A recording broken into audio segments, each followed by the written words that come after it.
Matt Rife hailed from a small town in North Lewisburg, Ohio, and his talent was rejected again and again at a young age. He never even thought he would dominate the world of comedy. All everyone expected from him was to become a fast food worker, but then the man turned the table at the end of 2023, when his Netflix stand-up special Natural Selection was released. It instantly shot up the streamer's charts, with many of his 18.2 million followers and others curious to see a full set from Rife, who is best known for viral crowdwork videos and his heart-throb good looks. So from going from playing clubs for 35 people who got free tickets to we broke Ticketmaster, which is insane. But while growing up, it was not exactly the kind of environment where punchlines and comedic timing are nurtured. Matt once joked about it, recalling how the wealthy kids would roll in on their John Deeres, turning a farming tool into a status symbol. His family, though, they weren't even close to that level of agricultural luxury. Growing up in a trailer, Matt's childhood wasn't one of abundance, unless we're talking about challenges. With no family history of higher education and limited expectations for the future, Matt could have easily settled into a predictable path. In fact, he admitted in an interview that if comedy hadn't entered his life, he'd likely be working at the local Honda plant. Instead, he found his calling early, realizing his knack for humor could open doors. But his teachers didn't exactly cheer him on. His biology teacher even predicted Matt would end up being a fast food worker. We know that most of the comedians turn their pain into humor, and Matt's life was no exception. He's been open about growing up without a father, which shaped not only his personality but also his comedic voice. His father, Michael Eric Gutsky, took his life when Matt was just a baby. Speaking about it years later, Matt reflected on how surreal it felt to surpass the age his dad was when he passed away.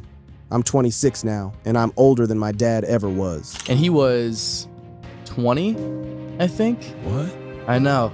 It's weird to think Holy about. shit. So I'm 26 now, and we think about your dad, no matter what stage, you think of like a grown man. It's like, I'm older than my dad ever was. It's crazy to think about. Matt's dad was dealing with depression, and he made him suffer suicidal thoughts. Matt faced one of the most painful things from his own father. Shockingly, his father was skeptical about being his biological dad and even demanded a paternity test. To this day, Matt doesn't know the results, leaving an open-ended question about his lineage. Rife's appearance, particularly his teeth, became another hurdle on his road to success. Growing up, he dealt with dental issues, a gap in his front teeth being the most prominent. It was enough to make him the target of relentless teasing from classmates.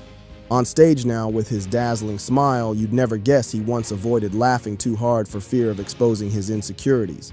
During a tour with comedian Ralphie May, Matt used his earnings to get veneers, turning his insecurities into a new source of confidence. That smile became a badge of perseverance, a subtle but powerful reminder of how far he'd come. His childhood wasn't just marked by external challenges, but also by a volatile home life. When Matt was 5, his mother remarried a man with 3 daughters from a previous relationship. What could have been a source of stability instead became a nightmare. Matt's stepfather was a violent alcoholic, the kind of stereotypical movie stepdad you'd expect in a drama, not a comedy. Physical abuse was a regular part of Matt's life, and his mother's unhappy marriage only made things worse. The couple eventually divorced, but the scars from that phase left a mark on the comedian's mind. Testing the waters, seeing if y'all are gonna be fun or not. Just wanted to see. I figured we start the show with domestic violence. The rest of the show should be pretty smooth sailing after that. One of the pivotal moments in Matt's comedy journey came through his relationship with Ralphie May. The legendary comedian saw something special in the young, eager performer, giving him opportunities that most teens could only dream of. Ralphie didn't just offer guest spots, he took Matt on tour, providing invaluable exposure and experience. But before all the mentorship, there was heartbreak. Ralphie's passing in 2017 was a devastating loss for Matt, who'd looked up to him not just as a mentor, but as a friend. Still, those early opportunities paved the way for Matt to develop his craft and solidify his place in the comedy world. From the outside, Matt Rife's rise might look like an overnight success story, but it's clear that his journey has been anything but easy. Every hardship, every moment of doubt, and every instance of rejection became the foundation for his unique voice in comedy.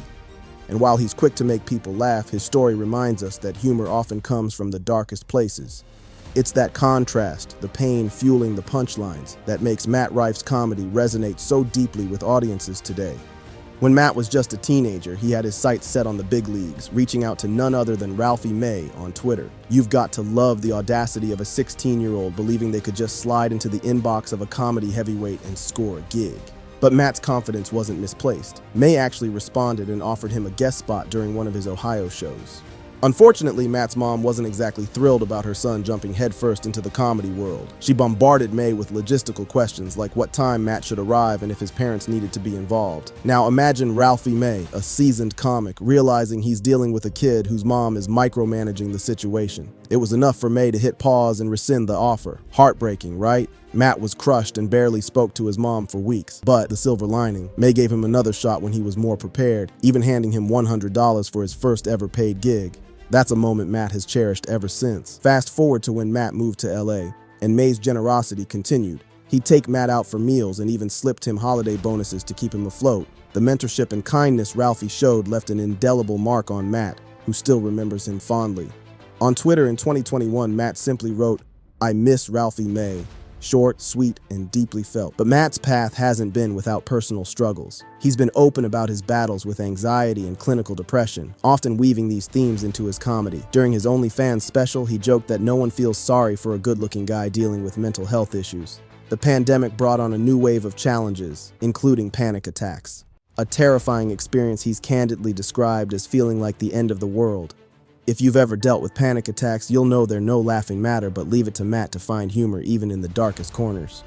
To cope, Matt and his friend Paula Leah launched socially distanced, low-key outside comedy shows during the pandemic. Picture this, a handful of people under makeshift tents, sometimes in the rain, and Matt performing as if it were a sold-out stadium. Sure, they lost money on most shows, but for Matt, it wasn't about the cash. It was about keeping the spark alive. That's the kind of grit and passion that defines him. Not at all. And all my friends were still in high school, obviously, so they couldn't come attend. So my grandpa would buy 5 tickets, so the club would think I had 5 people there to perform. Yeah. And then he would just watch me tank week after week after week. He was the only guy? No, but he loved it, though. He was my biggest support. A big part of Matt's inspiration came from his grandfather, Steve Rife. Steve wasn't just a family member, he was Matt's first comedy fan. Growing up, they'd watch Adam Sandler, Jim Carrey, and David Spade movies together, and Steve was the one who encouraged Matt to chase his comedic dreams. Matt has described his grandpa as a real-life dirty grandpa, someone who saw humor in everything and passed that lens onto him. Steve's support wasn't just emotional, it was practical too. As a teenager, Matt had to sell 5 tickets to perform at local shows. Guess who bought those tickets every single time? Steve. He'd sit in the audience proud as ever and laugh at every joke, even the bad ones. Sadly, Steve passed away in November 2022, just 2 weeks before Matt filmed his comedy special, which he named Matthew Stephen Rife in his grandfather's honor. During the special, Matt left an empty chair on stage for Steve, a poignant reminder of the man who had always been in his corner. Matt literally carries his grandfather's memory with him. He wears a necklace that Steve once held onto and even got a tattoo of the nickname his grandpa gave him, Hollywood. It's a deserving tribute to the man who believed in his stardom long before anyone else did. Share your thoughts about Matt Rife's story in the comments below. Hit the subscribe button right now to enjoy every future video about stars who made it despite facing extreme struggles. See you soon in the next one.